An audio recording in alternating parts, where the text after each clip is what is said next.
Sky Hospital ga Manipur Heart Foundation ga khusam naraga chatliba chahi asigi January amadagi kontra mathoi fauba chatharakiba free 1 month long dialysis service mapung fana lotion kre hairiba service asi maru oina chronic kidney disease CKD naduna leiriba patient singi damakta chahi anobagi khudol oina pangthokpani hairi selthumgi fibam phattaba khudong chadaba singi damakta khara safanabagi damak pangthokiba camp aduda layengba lakhiba miyamna thagat wahai kaya amasu thamlakhi akoi dialysis ahan ba sida changakpade akoi Sky hospital jina akoi free da tawbibagi damakta akoi yam nungai jari leita lairaba akoi dadi yamna mateng oijai ai tare koina adum magi tawriba sumaina akoi matungda ju moigi hospital da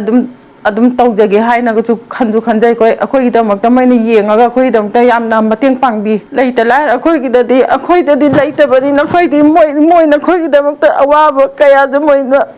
mateng pa